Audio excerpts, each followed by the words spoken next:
Estimados auditores, tengan todos ustedes muy buenos días. Una vez más, esta entrevista, hoy domingo 22 de marzo, nos acompañan don Agustín Romero, diputado del Partido Republicano y presidente de la Comisión de Hacienda, y a su vez también nos acompaña don Jorge Díaz, diputado y jefe de la bancada del Partido Demócrata Cristiano, también con nosotros. A ambos los saludo, les doy la bienvenida y muchas gracias por estar en un día domingo, que es difícil a veces, pero les agradezco mucho a los dos. Muchas gracias, Alejandro. Muy buenos días también, Jorge. Muchas gracias, Alejandro, por esta invitación. Bueno, siempre es de hablar de temas importantes, de temas país que son tan necesarios en este tiempo donde se han anunciado cambios, se han anunciado formas nuevas de avanzar en distintos temas que evidentemente impactan a la ciudadanía. Así es. Y vamos a partir con uno que ha generado bastante... A ver, para algunos... No vamos a decir nada, yo se los voy a pedir que ustedes lo hagan. El gobierno planea modificar el mecanismo de estabilización de precios de combustible, el MEP. ¿Cómo lo encuentran ustedes? Bueno, yo creo que hay que hacer un poco de historia, ¿no? Por ahí, por el año 2010, la guerra de Ucrania, entre 2010 y 2014 se presentó esta situación, y de ahí en el gobierno de la presidenta Bachelet, a propósito, ¿no?, de esta inestabilidad en el precio del combustible, se genera el MEP como una fórmula para poder estabilizar el precio del combustible. Ahora, el MEPCO no es que sea un fondo, sino lo que hace el MEPCO es reducir el impuesto específico para que se pueda mitigar el efecto que podría tener tanta variación en el bolsillo de las familias todas las semanas. Entonces, con ese principal foco nace este mecanismo estabilizador de precios, pero luego, ahora en una nueva crisis, también en sectores vinculados a Medio Oriente, que es donde se necesita tener este mecanismo estabilizador, se ha anunciado que se pretende modificar. Y eso, evidentemente, más que un ajuste laboral, un ajuste fiscal, es un problema que afecta y va a afectar a la clase media rotundamente, porque son ellos los principales consumidores de combustible, y evidentemente que si se creó para esto, es momento en que se necesita más, se pretende modificar. Diputado Agustín Romero. A ver, yo creo que lo primero que hay que decir en esto es que este mecanismo, lo que está hoy día sucediendo con él, es que no está siendo suficiente para poder contener un alza o poder, por así decirlo, moderar o amortiguar un alza de precios de los combustibles tan importante como lo que hemos tenido estas últimas semanas, ¿ya? Recordaba Jorge que este mecanismo se creó en el fondo para evitar alzas bruscas de precios de los combustibles, que primero es un insumo que Chile compra en su 99%. O sea, exacto, nosotros somos 99% dependientes del precio del petróleo. Por lo tanto, en el fondo, si el precio sube afuera, naturalmente lo que debería ocurrir en Chile es que el precio suba acá, ¿ya? Y para eso, obviamente, se han creado una serie de mecanismos hasta que el último que tenemos nosotros para estabilizar este precio, es decir, que funcione como un colchón para moderar ese aumento que se va a producir igual. Esto es importante decirle a la gente. O sea, las alzas de precios de los internacionales de los combustibles igual se van a traducir en alzas de precios en el consumo interno. Eso va a ocurrir igual.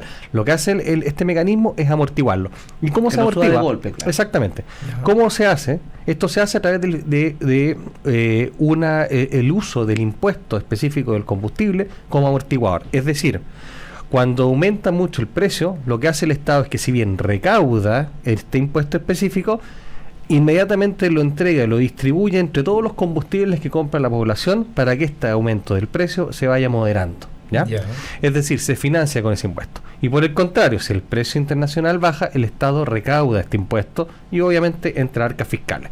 Lo que está pasando estos últimos días es que el Estado no está recaudando, pero no está entrando a arcas fiscales ese ingreso, sino que se está entregando directamente al ENAP para que vaya, en el fondo, moderando el alza del precio. Entonces, el tema acá es bien complejo, porque algunos dicen, oiga, ¿por qué no hacemos lo siguiente? Yo veo en mi boleta que si he hecho 30.000 pesos de benzina, 10.000, por así decirlo, en fácil, son impuestos. ¿Por qué no elimina el impuesto y así me baja el precio del combustible? Bueno, eso no se puede hacer. Porque esos 10.000 pesos que usted ve en su cuenta, lo que está haciendo hoy día es que con esos 10.000 el Estado los va distribuyendo entre todos los combustibles para que la benzina en el fondo le cueste hoy día 1.200 y no los 1.600 que le costaría con la guerra. ¿Entiende? Entonces, eso es lo que está pasando hoy. Entonces, aquellas personas que están diciendo hoy día que la forma en solucionar este tema es eliminar el impuesto, les quiero decir que no tienen idea de cómo está funcionando el sistema. Es imposible, porque el impuesto es la base del MEPCO.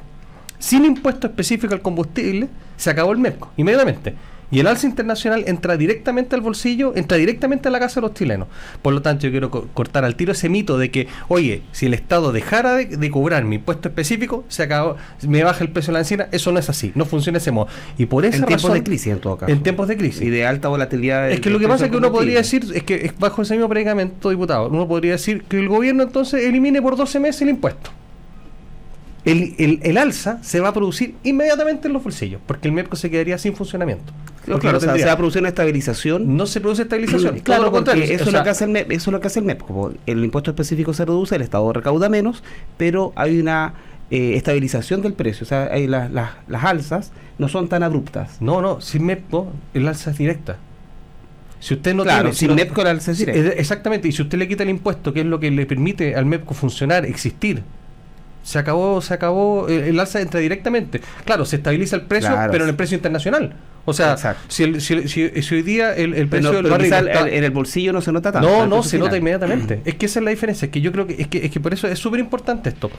Hoy día, lo que recauda el Estado se va directamente a subsidiar, entre comillas, el precio del combustible. Tal cual. Si usted no tiene ese impuesto, no hay plata. Exacto. No existe. Claro, por lo tanto, pero llega al mismo objetivo final. No llega porque si no tienes con qué financiarlo, no hay plata, no hay MEPCO, no hay sistema. Es decir, el precio internacional, el precio ENAP, que es a lo que va a comprar el crudo en el mercado internacional, más IVA, va directamente al bolsillo de los chilenos, es alza.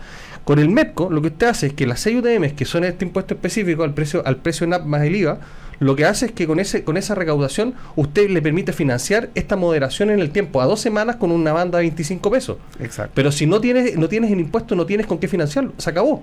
Entonces yo pido que a las personas que le están diciendo que esos 10.000 se le podrían devolver, eso no pasa. El día está ocurriendo. Se traduce en devolución. Eso o sea, no les va a bajar el precio y todo lo contrario, va a subir antes el precio del combustible. Por esa razón, esta situación es muy compleja y aquí la invitación a todos los sectores políticos es que nosotros seamos muy unidos, muy responsables de las soluciones que estamos pidiendo y promoviéndoles con la ciudadanía, porque este tema es de suyo complejo. Esto no se había visto. Las bencinas, los combustibles han aumentado de alrededor de $67, $70 en un mes a 114, 115, no vi hoy día el precio, pero son... O sea, no es que no haya ocurrido, ocurrió con la guerra de Ucrania cuando nace el MEPCO. No, pero está bien, eso ocurrió antes, y hoy día incluso los precios están a niveles de los años 80, pero lo que le quiero decir es que el monitoreo que ha tenido el ministro de Hacienda en el precio de los combustibles, donde permitía que el MEPCO funcionara adecuadamente en la banda de 25 pesos semanales, hoy día esto se sobrepasó. Y por eso él ha sido muy claro y ha dicho que, en el fondo, si de continuar esta alza de precio a más o menos unos $120 por barril de petróleo, nosotros estaremos gastándonos semanalmente $200 millones, el equivalente a 4.000 viviendas sociales, el equivalente, no sé, a un hospital con unas 140 camas. Esa es la magnitud. Para que don Jorge el diputado no estaba el año pasado cuando discutimos el reajuste, pero nosotros como oposición criticamos al gobierno del presidente Boric porque no tenía financiado $800 millones del reajuste de los funcionarios públicos. Imagínense que en un mes se gastaría eso mismo. ¿Para qué? Para evitar el alza rápido, pero el alza se va a producir igual. Sí, entonces, este es un problema cuando el precio internacional siga al alza, porque si el precio internacional es volátil y vuelve a bajar, ese monto tampoco se va a mantener. Pero como diría Carlos Pinto, nada hacía presagiar que claro, pero de todas maneras, pero es un dato que hay que entregarle a la ciudadanía. Claro. Una pregunta nuevamente. ¿Creen que esta medida va a contar con el respaldo de la Cámara Baja, que ustedes están ahí? A ver, el tema de tenemos que primero cuáles son las propuestas que haga el Ministerio de Hacienda. Por eso yo he tratado de ser lo más responsable posible y describir el fenómeno. Yo comparto probablemente con el diputado Díaz lo mismo. va a afectar la clase media, va a ser una alza tremenda, o sea, todo eso lo compartimos. Y de hecho yo en esta semana fui a hablar con el ministro para expresarle la preocupación. Yo pertenezco y represento un distrito popular. Don Jorge también tiene sus problemas con camioneros, con productores, con vecinos que consumen combustibles, especialmente en zonas extremas donde también es más cara la vía, más compleja. Supuesto. Entonces, evidentemente que nosotros llamamos ese sentido ciudadano, pero el fenómeno es complejo porque, primero, no depende de nosotros, es un producto que es 100% volátil por los precios que vengan internacionales, y además hay una cosa que yo creo que también hay que tenerla en cuenta. Hoy día no tenemos la holgura fiscal ni para pedir crédito, ni tampoco fondos de reserva y de emergencia para asumir una crisis de este tipo. Entonces, estamos en una situación súper compleja y nosotros recientemente vimos cuáles fueron los efectos de, por ejemplo, esconder la basura debajo de la alfombra, como pasó con las tarifas eléctricas, que todos los chilenos que a lo mejor me están escuchando se dieron cuenta que en algún minuto la cuenta llegó a la casa y tuvieron que pagar 2, 3. Claro, pero era un fenómeno distinto porque estábamos en tiempos de pandemia, pero es que el contexto distinto. Ahora bien, respecto a lo que tú indicas, nosotros lo discutimos al interior de la bancada, ¿no? ¿Qué postura va a tomar los diputados y diputadas de la democracia cristiana? Y llegamos a algunas conclusiones. En primer lugar, entendíamos que esto de aprobarse no se va a tratar de responsabilidad fiscal, sino que de abandono social. En segundo lugar, entendemos que los mecanismos que existen son para momentos de crisis. No se incorporan en momentos donde todo está bien, porque donde todo está bien es muy estable, ¿no? Sí. Se necesitan cuando hay momentos de crisis. Y frente a una crisis, ¿cuál es la decisión que se debe tomar? ¿Un Estado más débil o un Estado más fuerte? Nuestra respuesta es, debe existir un Estado más fuerte, porque frente a una situación internacional lo que tiene que hacer el Estado es abrazar, tener brazos más fuertes para que eso ocurra. Ahora bien, por supuesto que no estamos absolutamente en desacuerdo en que se valoren algunas alternativas médicas que se puedan analizar, pero de todas maneras hoy día se requiere que se tomen decisiones frente a esto, porque no le podemos traspasar esta sola responsabilidad a la clase media, y ahí coincido con el colega, porque no se puede traducir en eso. Se tiene que existir alternativas, porque en este caso no es que el Estado ponga más plata, el Estado deja de recaudar, porque evidentemente lo que recauda con el impuesto específico lo tiene que entregar a este fondo de estabilización del MEPCO. Entonces, evidentemente que ahí hay que iniciar un proceso de discusión que es un poco más profunda, y también definir cuál es el rol real del Estado. Diputado Agustín Romero, ¿creen que el gobierno se está anticipando al descontento, por ejemplo, y a la impopularidad que puede generar una medida como esta? A ver, yo creo que es importante hablarle a la ciudadanía con la verdad. ¿Ya? Y aquí, en eso, yo prefiero estar del lado de la gente que advierte que los problemas se van a producir y que tenemos que solucionarlos, ¿ya? Y yo voy a insistir con el ejemplo de las tarifas eléctricas. Porque ahí estuvimos nosotros en una situación de emergencia, una situación compleja, donde el Estado tomó una decisión y fue una mala decisión. Me van a perdonar, pero fue una mala decisión. Las familias, yo creo que hoy día lo resienten, la economía lo resiente. Todavía falta un tercer ajuste en las tarifas. O sea, realmente fue una pésima decisión. Entonces hoy día estamos... Eso se aprobó también por los parlamentarios, ¿no? Eso, mira, está lo mismo que se aprobó. Si el tema es que... No, pero es importante porque había consenso. No, por supuesto, y por esa razón... Había consenso entre los sectores nosotros, yo te voy a comentar, nosotros estuvimos en contra de eso, ¿ya? El Partido Republicano fue la única bancada del Congreso Nacional que se opuso a que no se produjera el alza en el año 2023, si no me equivoco. O 2022, 2023. Nosotros fuimos la única bancada. Nos dijeron, pero ¿cómo van a votar en contra de la clase media? ¿Cómo el Partido Republicano no se pone la mano en el corazón por la gente que necesita? Eso nos decían. Bueno, aquí están pagando las consecuencias. Entonces, yo tengo harta calidad moral, sí, pero para decir, pero aquí hay una situación bien específica, porque evidentemente las condiciones económicas de cesantía y de acceso también, sobre todo de mujeres durante el periodo de pandemia, provocó una... No estábamos en pandemia el 2022 ni el 2023. No, pero veníamos un periodo post-pandemia, ¿no? La pandemia termina ya el 2021. Teníamos un 38% y ahí estaba congelada la tarifa. Y hoy día tenemos un 42%. Eso es lo que le estoy diciendo, las condiciones eran mucho mejores que las de hoy día. Entonces se tomó una decisión para no asumir el costo político. Y esas cosas a mí no me gustan. Nosotros en eso somos muy distintos los republicanos a lo que tradicionalmente se hace. Nosotros preferimos hablarle a la gente con la verdad y decirle, mire, esto nos va a costar eso. Ahora, ¿por qué? Porque al final lo pagan los más pobres igual, lo paga la clase media igual. Y ahí ninguna de las personas que votó a favor de esa ley se ha puesto en el pensador de la Cámara de Diputados a pedirle perdón a los chilenos.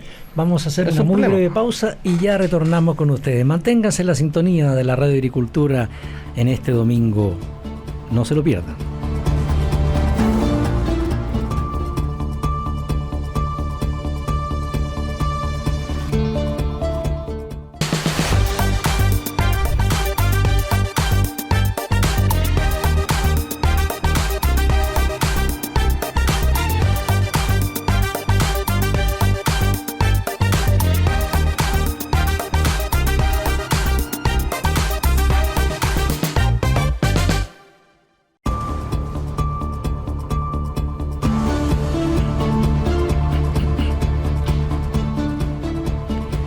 Ya estamos de vuelta, estimados amigos y amigas que están en la sintonía de la Radio Agricultura.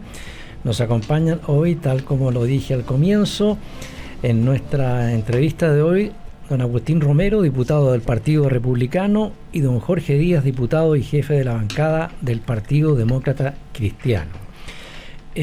Vamos a pasar a otro tema. Gobierno reactiva cobro del CAE para sueldos sobre 1,5 millones. El gobierno anunció que retomará el cobro del CAE a personas con ingresos sobre 1,5 millones. ¿Le parece a ustedes una medida justa o tardía? El que quiera. No, absolutamente. El crédito con aval del Estado es un crédito. Por lo tanto, cuando se asume esta posibilidad de acceder a estudios superiores con un sistema de crédito donde el Estado es aval, pero es crédito de todas maneras, corresponde que el deudor pague. O sea, yo creo que ahí no existe duda. Y ahí cobra más sentido también el por qué nace la nueva Ley General de Educación y la Ley de Inclusión en particular, que aspiraba a gratuidad en educación. Lo que preocupa no es que se cobre, si el que debe pagar. ¿Sí? Yo creo que ahí no hay discusión alguna.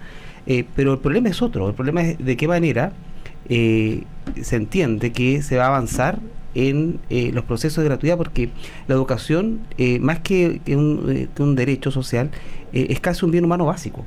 Nosotros entendemos que lo que provoca movilidad social es específicamente que las personas, que el hijo del trabajador, que el hijo del obrero, que el hijo de la dueña de casa, que quizás no tiene recursos para pagar una universidad, pueda su hijo acceder a estudios superiores y pueda eliminar quizás o salir de ese círculo de pobreza. Que eso nos parece que se tiene que avanzar más aún, ¿no?, en la discusión o la propuesta o anuncio que ha hecho el gobierno respecto de restringir la gratuidad en la educación superior. Ahora, el deudor que pague.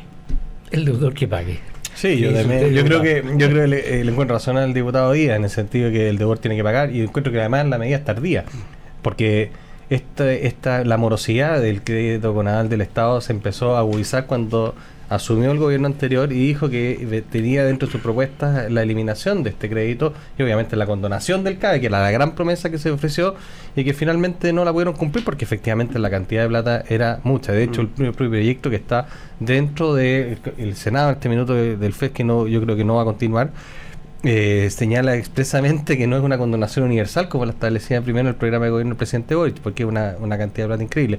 Pero ayer, digamos, en estos días tuve la ocasión de escuchar un seminario donde el ministro de Hacienda explicaba que 1.800 de estos deudores, ¿sí?, ganan más de 5 millones de pesos y no han pagado su crédito.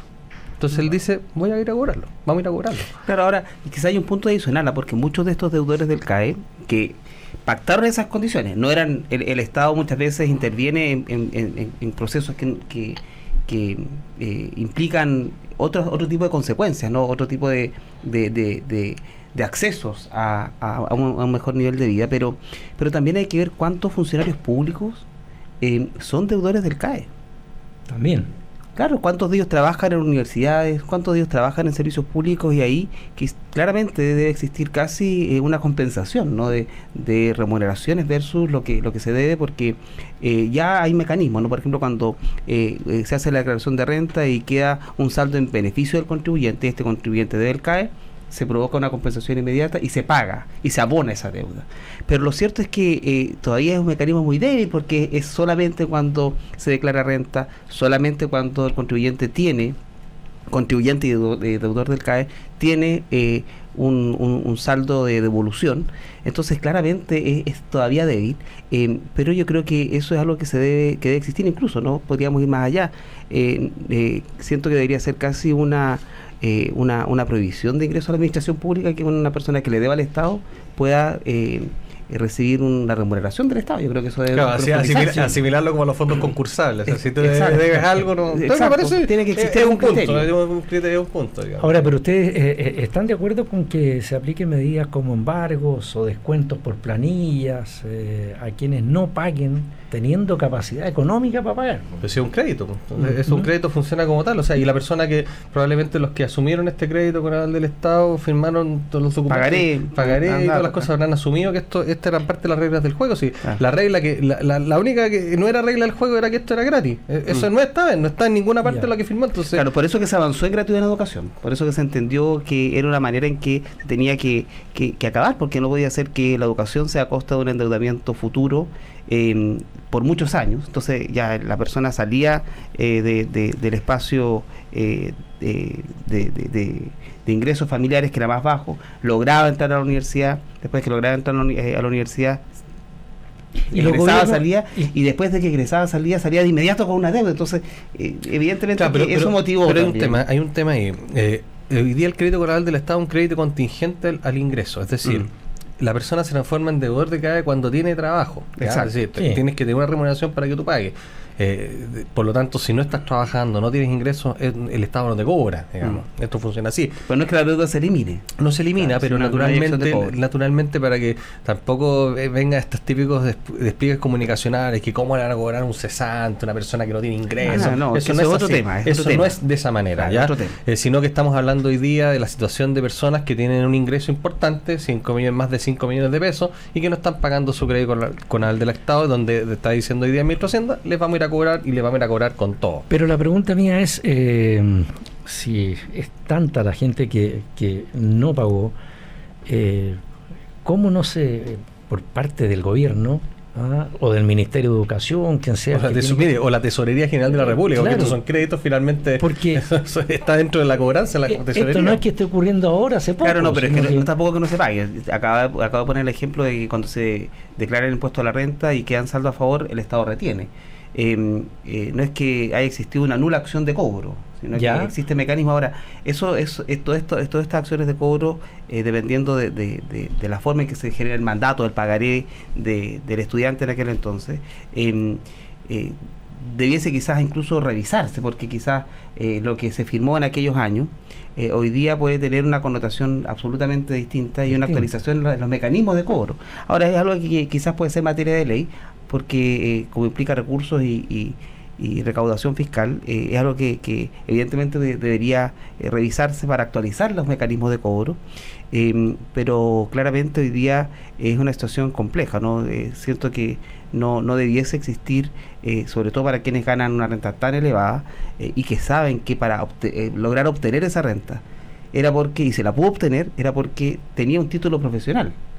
Y para obtener ese título profesional, infelizmente se tuvo que endeudar. Pero fue lo que eligió, fue su opción, pero fue su opción, ¿no? Pero en el fondo todos los chilenos, o sea, al final es esto, si el Estado no es así como el gran papá, sino que todos los chilenos entregamos un mandato al Estado, por así decirlo, para que nos dé beneficio. Y este Estado de Chile le dijo, tome, yo creo en usted, estudie, genere plata y devuélvala, porque sabe que detrás de usted hay otro claro, que también lo necesita. Entonces, en el fondo, esto es al final estás privando de recursos al Estado que son necesarios para entregar ese mismo beneficio, o quizás otros, para otros chilenos que lo necesitan, en materia de salud y no solamente en educación, digamos. Entonces, evidentemente que el rol que tienen hoy día quienes tienen que cobrar es precisamente hacer esa pega, ir a cobrar a esa gente. Pero ustedes están totalmente de acuerdo con que el gobierno apunte especialmente a deudores con mayores ingresos nomás. O sea, lo que pasa es que hay como categorías de deudores, ¿no? Es el deudor que tiene más ingresos tiene mayor capacidad de pago y por lo tanto pudiese solucionar esta deuda sin mayor inconveniente. Y bueno, de ahí yo creo que tiene que ir en escala hasta cobrarla todo. Se tendrá que hacer una tabla para ir viendo, bueno, vamos con los primeros, que son los que ganan más, los segundos, y también revisar, porque hay otras personas que efectivamente pueden tener una deuda, pero sus condiciones de vida también son distintas. Entonces, acá hay todo un trabajo, pero por lo menos partamos de una vez por todas con que vayamos con los que tienen mayores ingresos, pero en el fondo es el trabajo que hace la cobranza del Estado probablemente va a ir a todos. La medida, la intensidad va a ir variando en función del deudor en sí mismo. Pero también hay otro fenómeno, Alejandro, diputado, es que estas medidas cuando se anuncian y comienzan a tener efectos también se produce por así decirlo, un pago, por así decirlo, voluntario, un cambio de actitud. Tenemos que partir de la base que el chileno es honrado. Mira, el 40% de la gente que hoy día, o sea, que debe, hoy día lo paga. Lo mismo que pasa con el Transantiago, el 40% de los pasajeros paga. ¿Ya? Hay un 60% que hay que atacarlo, por supuesto, que hay que atacar ese fenómeno, hay que atacarlo, hay que ser duros con ello, porque hay un 40% de chilenos que dicen, mire, a pesar de que no pase nada, yo soy de otra forma. Y eso hay que relevarlo, y obviamente también tenemos que pensar en que aquí no es fácil, no es tierra para la gente que no quiera cumplir con la normativa y hacer lo correcto. Y ahora la ley está hecha para cumplirla, no para incumplirla. Exactamente. Así es. Ahora, ¿qué impacto político creen ustedes que tendrán esta medida, considerando el historial del CAE como tema sensible en Chile? Sí, bueno, se entiende el sentido, ¿no? Porque a algunos les corresponde pagar por su educación y a otros no. Pero hoy día las reglas son esas. Y mientras no existe una nueva norma, hay que cumplir con la actual. O sea, yo lo que puedo decir es que quizás en el futuro no se va a pagar permiso de circulación. Entonces, como quizás en el futuro no se va a pagar permiso de circulación, hoy día no lo pago. Eso no sucede así. Claro, no puede ser, exactamente. No sucede así. No, y evidentemente que también hay un tema. Pero chileno es chileno. Sí, está bien. Claro, esto se podrá revisar, uno podrá estar más o no o menos de acuerdo con que se elimine el CAE y así se elimina la FP, pero no porque existe esta consigna de que no más FP va a significar que hoy día me niegue a que se me descuente de mi remuneración el monto que da la FP, porque no es así. O sea, mientras las normas no estén hechas y no estén vigentes, es imposible que se puedan aplicar. Y uno no puede ampararse en un derecho eventual futuro para poder hoy decidir no pago. O sea, ¿Y hay alguna otra fórmula? ¿En qué sentido? O sea, la primera forma, yo creo que los perdonados y todo ese tipo de cosas son letales. O sea, esa cuestión eso sí que por eso que claro, quizás pueden haber casos específicos. Por ejemplo, si es que vemos que el estudiante que se endeudó por el CAE hoy día tiene alguna situación vinculada, por ejemplo, a una discapacidad. Ya. Y está incapacitado para trabajar, probablemente le va a ser mucho más difícil pagar. Entonces, claro, quizás pueden haber situaciones específicas, casos excepcionales que haya que analizar, pero hoy día la regla es que el deudor, y que se entendió deudor desde el momento en que firmó el pagaré, debe cumplir con sus obligaciones. O sea, yo no veo tan difícil la ecuación. Podrá analizarse en un caso en particular y quizás se podrá aperturar un registro de reclamación o de revisión de casos específicos, por supuesto, pero tiene que ser caso específico hasta que no se regule un perdonazo completo, pero mientras no existe eso. O sea, perdonazo es difícil. Cada vez que se hacen estos famosos perdonazos queda la sensación de que los que pagaron fueron lesos finalmente. O sea, ¿para qué pagué si finalmente le perdonan la deuda? Entonces, ese tema yo creo que es complejo. A menos que exista un perdonazo con prohibición adicional. O sea, ya perfecto. El perdonazo no puede acceder a beneficios fiscales, no puede. Claro, pasa eso. Eso también puede ser. Claro. Pero yo creo que es importante tener en cuenta hoy día que hay una cantidad de plata que se estima cerca de $800 millones no cobrados en este tema. O sea, es una cantidad importante. Estamos recién hablando del MEP, de lo que significa todo este tipo de cosas.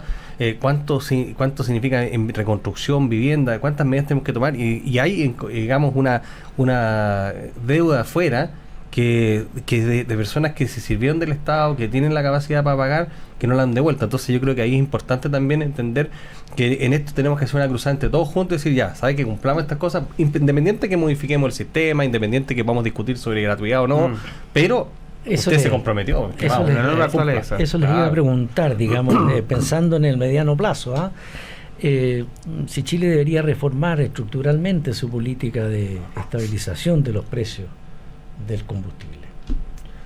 O sea, ya está normado. O sea, a ver, lo que ocurre es que la estabilización se prueba, los mecanismos se prueban en los momentos de crisis. Como este. Exactamente. Y en la verdad es que no se previó tal nivel, ¿ya?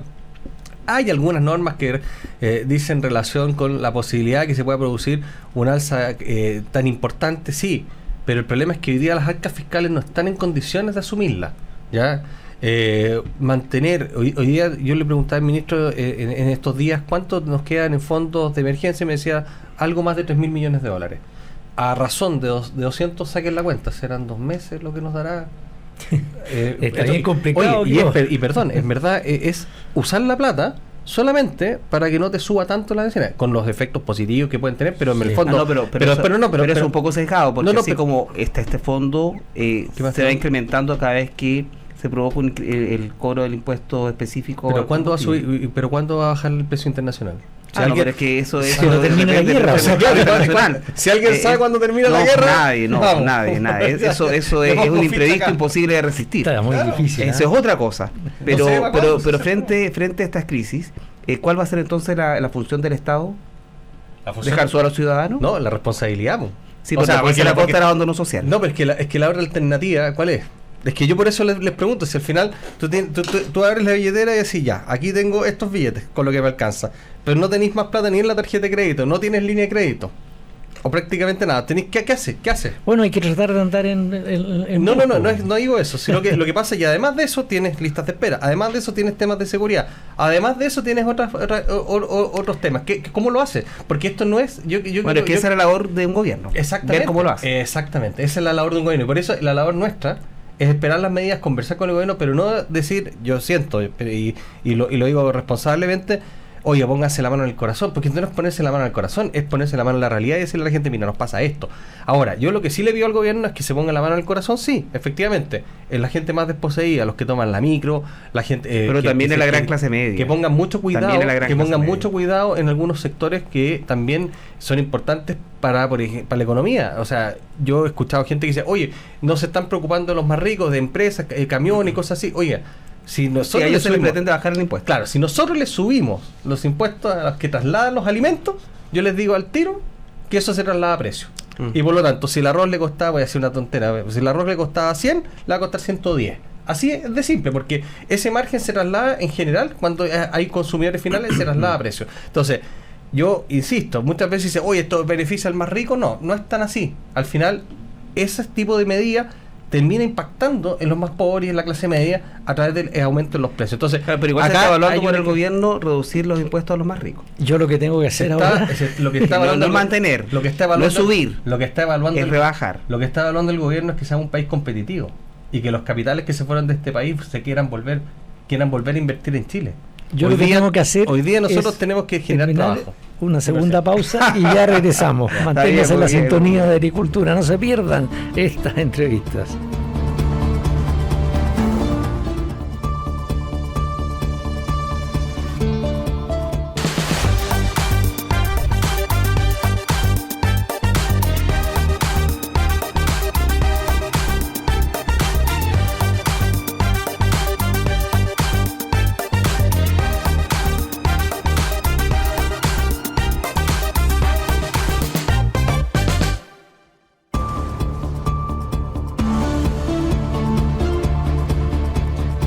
Y ya estamos de vuelta, estimados auditores.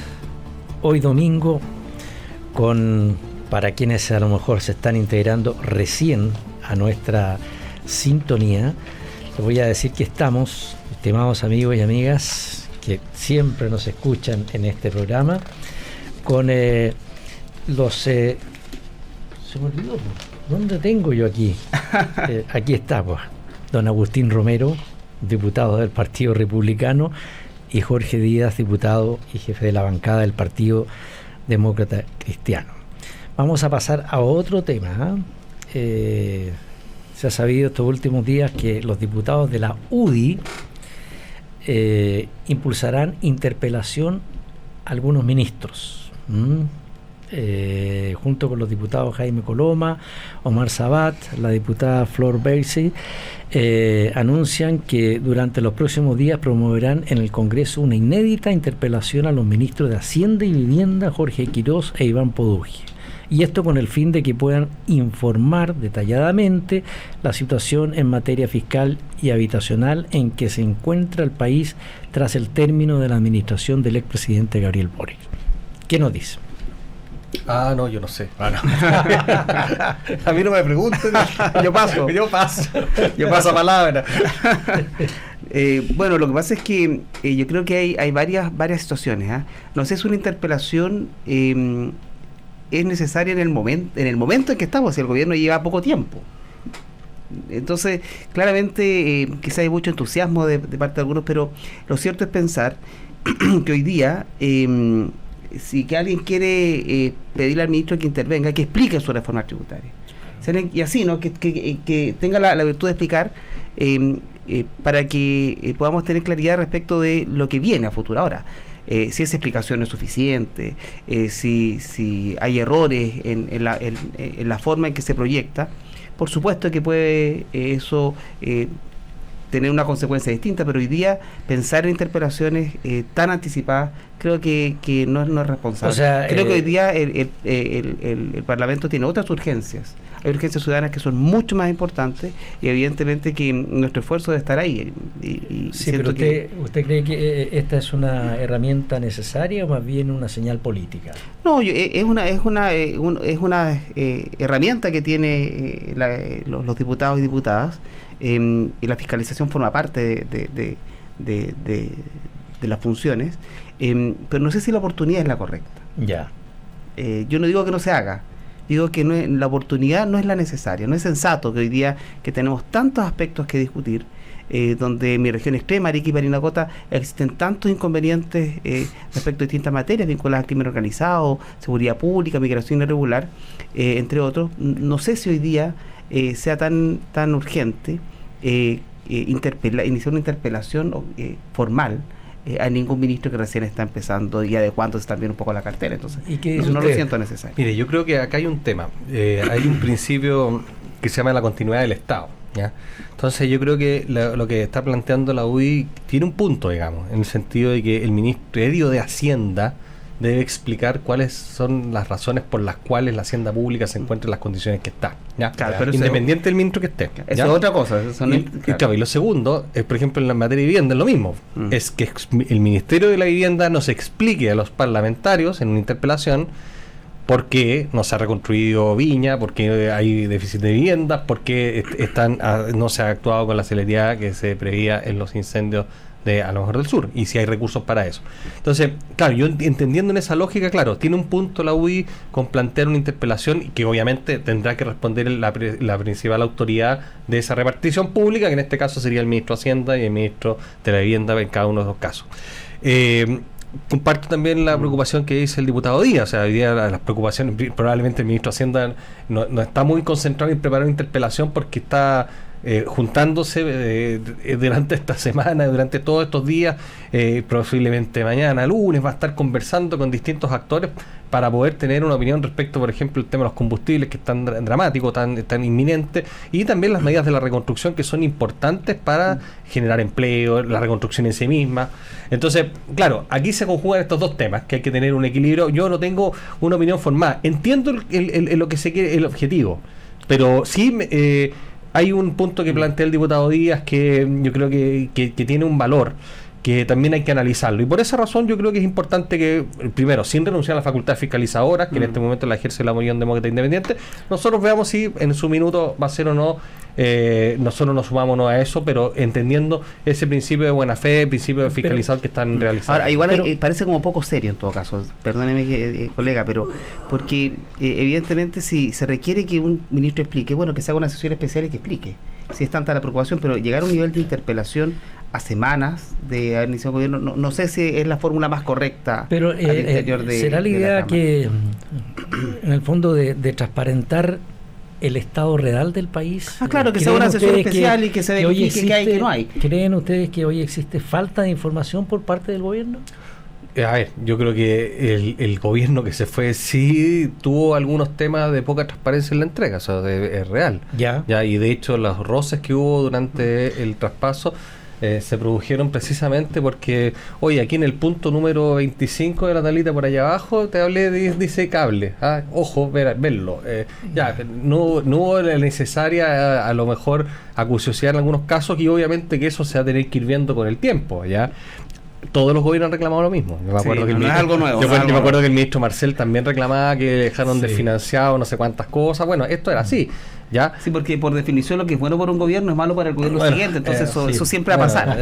Eso pasa, pero lo que le quiero decir que al final lo que está haciendo la UDI se enmarca dentro de una facultad que tenemos. Entonces, yo compartiéndolo, también lo que dice el diputado Díaz en el sentido de las prioridades y lo que está hoy día en juego en el país, en cada una de las zonas que representamos, obviamente que una interpelación suena dura porque quita, digamos, tiempo a las autoridades de enfocarse en sus temas, pero también hay una deuda pendiente de información, de gestión del Estado de Chile. No hablo solamente del gobierno de los ministros actuales, sino que del Estado de Chile, y que tiene que en algún minuto también ser explicada, ¿ya?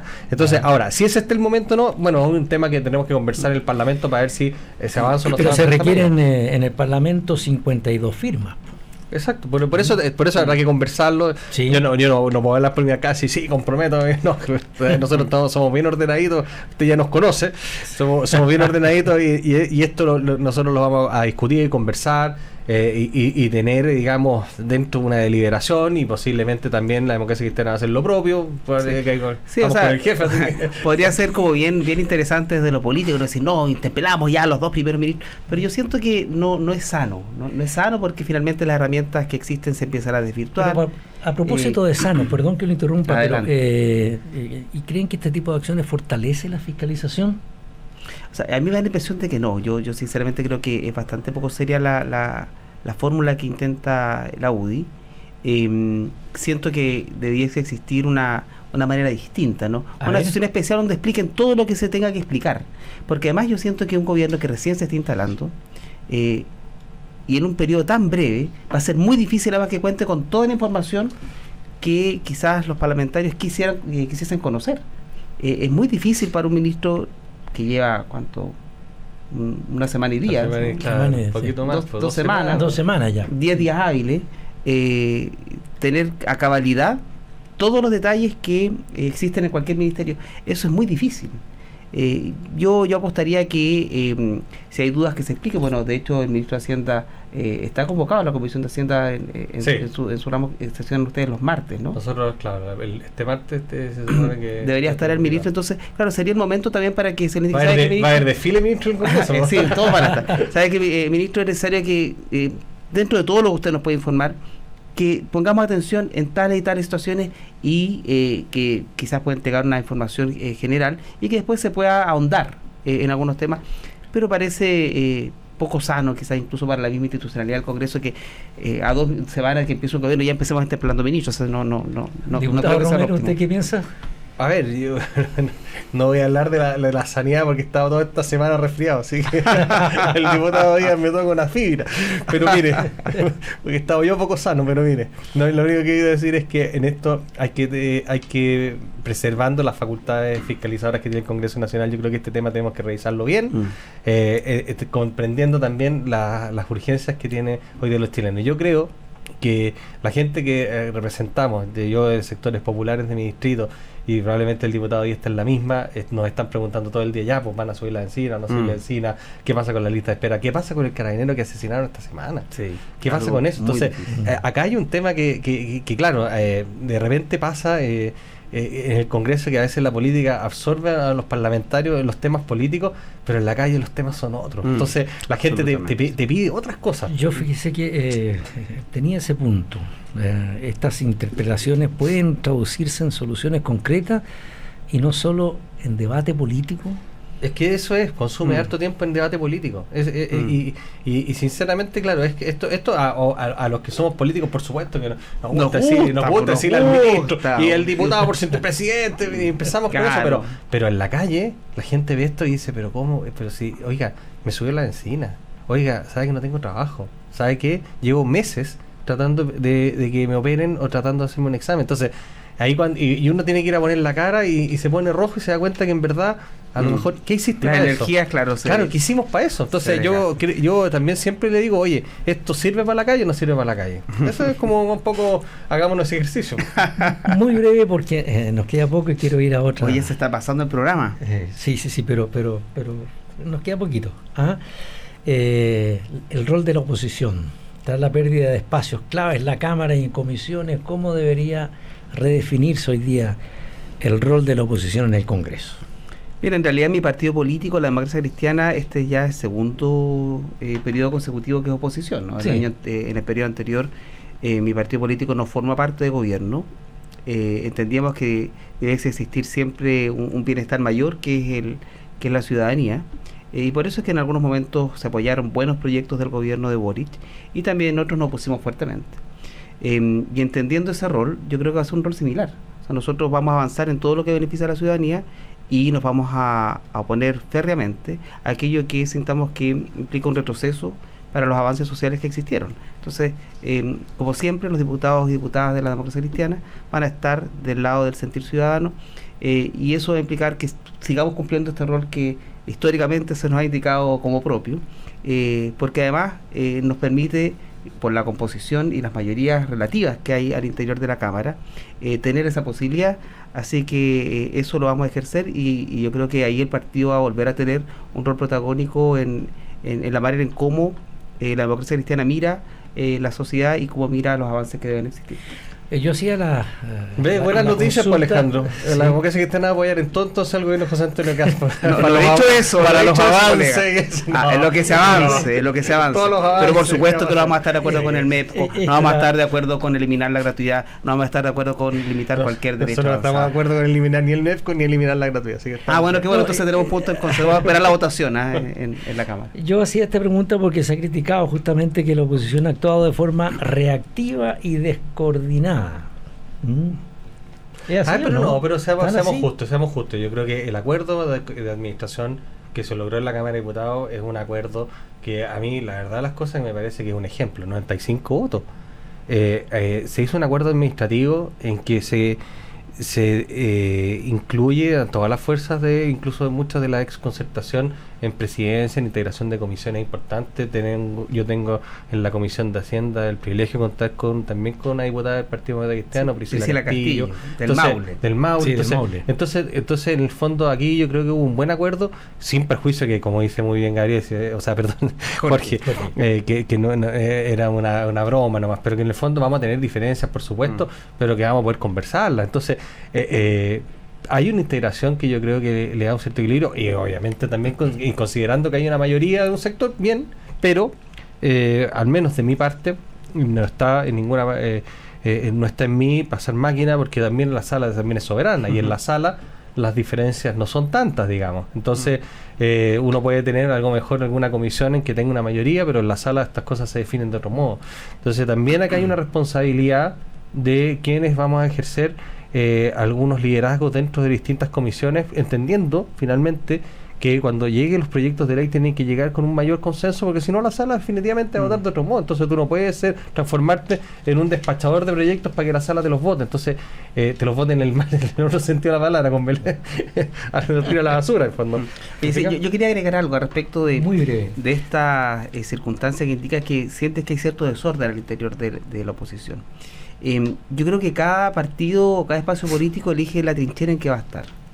Y yo creo que nadie va a estar en la oposición en contra de que los derechos sociales se puedan mantener. Yo creo que eso atenta contra nuestro ADN, ¿no? Pero cada uno elige el espacio. Nosotros elegimos un espacio institucional, que es la discusión al interior de las comisiones, que es donde se debe debatir. Otros elegirán la calle, otros elegirán los medios de comunicación, cada uno elige desde dónde. Claro. Los diputados y diputadas de la Democracia Cristiana vamos a estar en los espacios de decisión, en los espacios de discusión que corresponde, haciendo una política responsable que nos permita sacar adelante las necesidades más urgentes de la ciudadanía, y en eso no nos vamos a perder. Nosotros ya fijamos nuestra línea como bancada, fijamos también la manera en cómo vamos a empezar a observar ciertas situaciones del gobierno. Algunas las vamos a combatir fuertemente, otras vamos a estar más o menos de acuerdo, pero más allá de eso nosotros entendemos que nuestra ruta ya está clara, nuestra definición política existe, nosotros somos oposición, pero evidentemente que no nos vamos a negar de los espacios de discusión, no por ser oposición vamos a decir entonces vamos a estar en la calle todos los días levantando manifestaciones, porque nuestro espacio institucional hoy día, el que nos convoca y para el que nos eligió la ciudadanía, es para legislar, y eso lo vamos a cumplir. Me parece muy bien, ¿eh? Lo que está diciendo el diputado y jefe de la bancada del Partido Demócrata Cristiano, don Jorge Díaz, y don Agustín Romero, diputado del Partido Republicano. ¿Me equivoqué entonces? No, estaba bien. Y presidente de la Comisión de Hacienda. Así es que, estimados auditores, muchas gracias por la sintonía que ustedes han estado escuchando en el día de hoy, 22 de marzo, un día domingo. Les agradezco a usted, pues muchas gracias, Radio Agricultura que también. lo haya quitado un descanso, pero está bien. Hay que ayudar también a la prensa, a la Radio Agricultura, a la prensa libre. A la prensa libre además. Muchas gracias y será hasta el próximo domingo. Que le vaya muy bien. Chao, gracias.